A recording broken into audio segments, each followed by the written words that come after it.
What if Trump refuses the verdict of the polls? Demonstrations are being prepared just in case.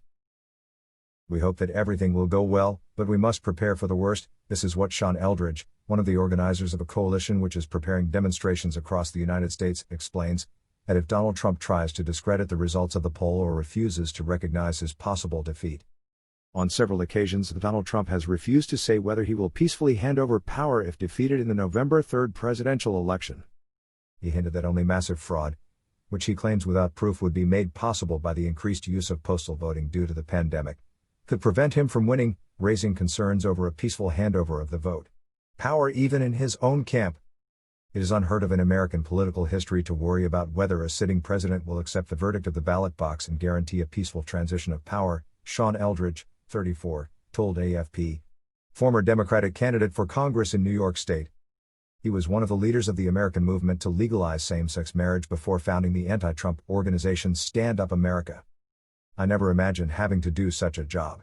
But we have to take Trump at his word when he says he might not accept the results because everything he has done in the past 3.5 years shows his complete disrespect for democratic standards, he says. In a country that recently emerged from monster demonstrations against racial inequalities that followed the death of African-American George Floyd under the knee of a police officer at the end of May, the job is to prepare new rallies pretty much everywhere. The Protect the Results coalition, of which Mr. Eldridge is one of the leaders, had this week laid the groundwork for nearly 250 rallies, from Las Vegas to New York, from Maine to Florida.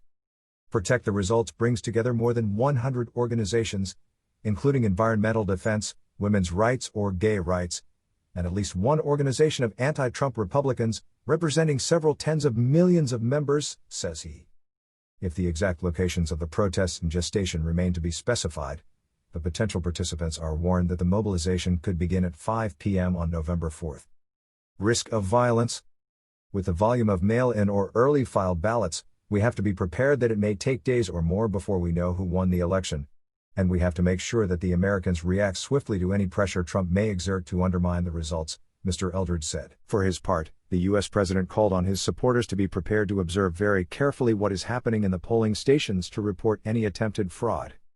His campaign launched a website to mobilize his supporters, called upon to perform classic tasks such as knocking on voters' doors, but some were concerned about the name chosen for this site, Army for Trump, an Army for Trump, and the president's refusal to denounce certain extreme right-wing groups, such as the Proud Boys, whom he even called on to be ready.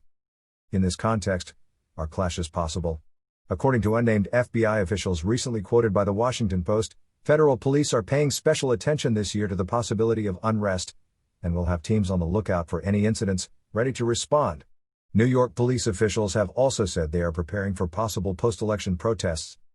Sean Eldridge assures us that the coalition will not budge if Trump wins clearly, without serious interference with the results.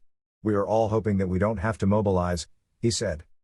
And if they were to be triggered, the demonstrations would be non-violent, he assures, before adding, but we will not be intimidated by the dangerous rhetoric and the violence that we see in the other camp.